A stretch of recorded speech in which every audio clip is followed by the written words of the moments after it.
trochanter, it's more likely to be trochanteric bursa than it is a fracture or some damage to the trochanter, greater trochanter itself. Okay? Oh, we did have a few more, sorry. Sorry. So we talked a little bit when we were palpating the inguinal ligament for the femoral triangle. Okay? So that's what you're seeing on the slide up there. So medial is to the right on that slide, so that's actually Kim's right leg. And what we're looking for is palpating. What we really care about is the femoral artery, and also for the inguinal lymph nodes. So I'm going to have you just flex this leg up for me. There you go.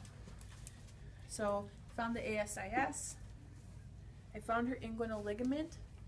The artery is going to be roughly a third of the way from the pubic symphysis out to the ASIS, and you're going to be inferior to the inguinal ligament.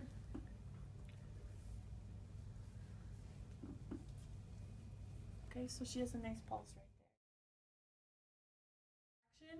We don't want to have the knee straight, because otherwise we're lengthening the hamstring at both joints and we won't get true motion at the hip. Now, we want to measure motion only at the hip and not of the hip back complex. And so it's going to be very important to be monitoring the pelvis to make sure that the motion is happening truly at the hip and not at the pelvis. So I'm going to show you passive range of motion first. So I'm going to just go ahead and relax your leg for me. So Kim, what I'm going to do is bring your knee to your chest. All you have to do is lie there and let me do all the rest. So palpating, and what I'm doing is I'm coming up and I'm feeling for when the pelvis starts to rotate. And she's doing pretty well. Okay, and my end feel would be muscular for her. Okay, and you can go ahead and just bring it up just like that, and I'll tell you when to stop. Can you go further, further? Oh, that's good right there. Okay, now can you hold it there? So you can imagine this isn't rocket science, right? So we're going to have her greater trochanter, and we're going to bisect. We're going to go to the lateral epicondyle. We're bisecting her torso. Okay, and you go ahead and put your leg back down. So we're at 117. Again, what I'm going to do this time is bring your leg out. Just want to see how far it goes, and most importantly, I want to see what it feels like at the very end.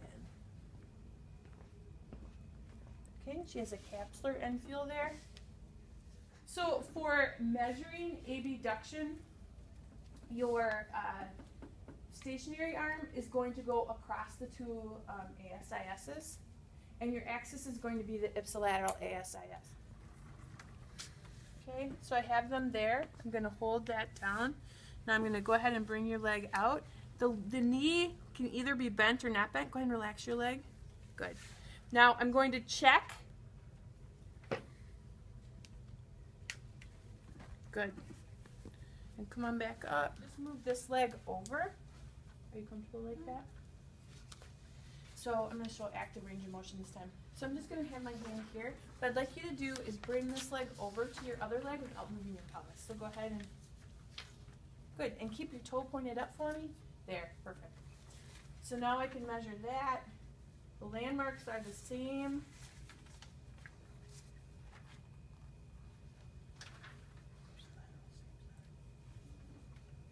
Yes, ipsilateral, same side.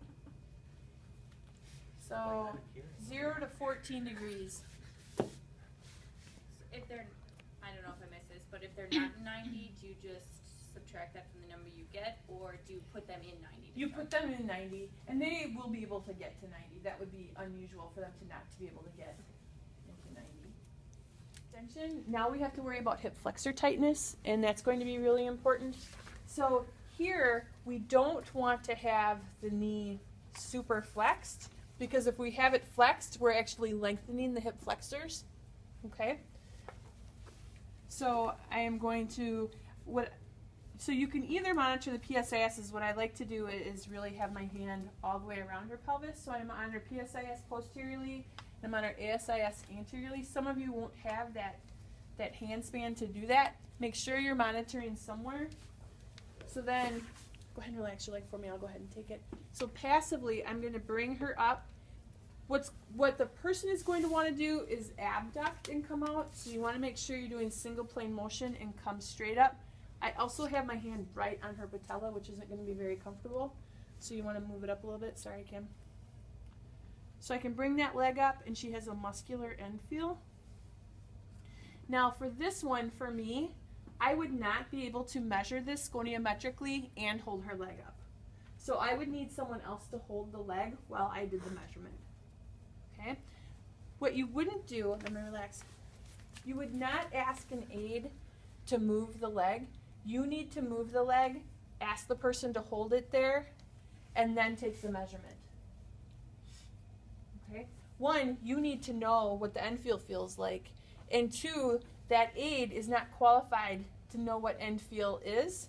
And so you need to take that person to that end range, have the aide come in and hold the leg, and then take your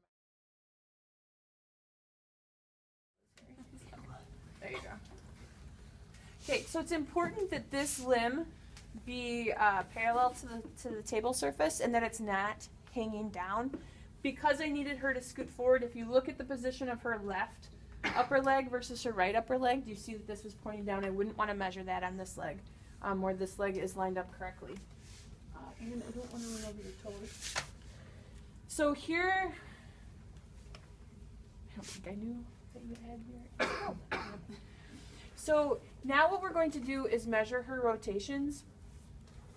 Lateral rotation is going to be bringing the heel in. Okay. Medial rotation is going to be bringing the heel out. Okay.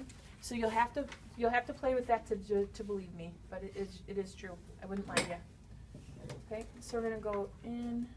That's definitely capsular and out. Definitely capsular. So when we measure those, the stationary arm is simply going to be gravity. So Kim is holding her leg a little bit out. So if I keep you there, and then the moving arm is just going to follow the shaft of the tibia, and the axis is going to be the inferior pole of the patella. So if we're here, again, we don't, there we go. Okay, we'll do lateral rotation just for kicks and the giggles. Okay, hold it there. Looks like the axis is below the patella. Her patella is there, her inferior pole is right there. Oh,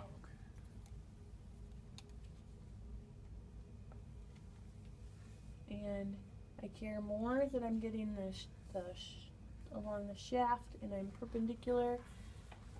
And my vision is worse than usual today, 0 to 29. Okay? Okay, and relax. So we did the full active range of motion. Are these one joint or two joint muscles that are going to do medial rotation at the hip? Two joint. So what are the internal rotators? Like, you just dissected them. So they're going to be those small, short little muscles, right? So according to Kendall, what position do we want them to be in to test their strength? Maximally shortened. So go ahead, and I'm going to have you come back out again. I'm going to hold it here. Don't let me push your ankle in, okay?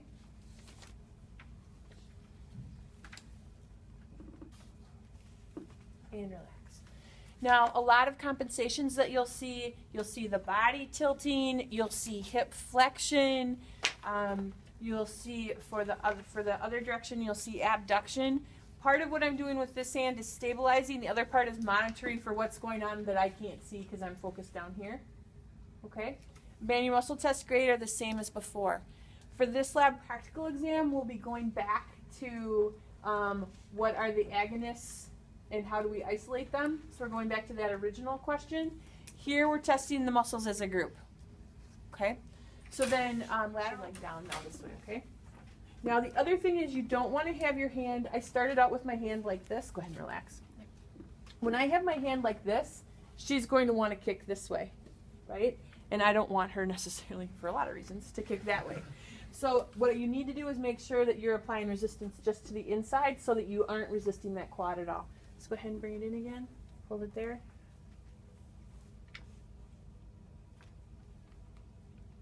And relax. So you like to pull up on here. Her only job is to turn whichever direction I need her to turn. So I'm holding it, and then she's driving whether it goes in or goes out. Okay? All right.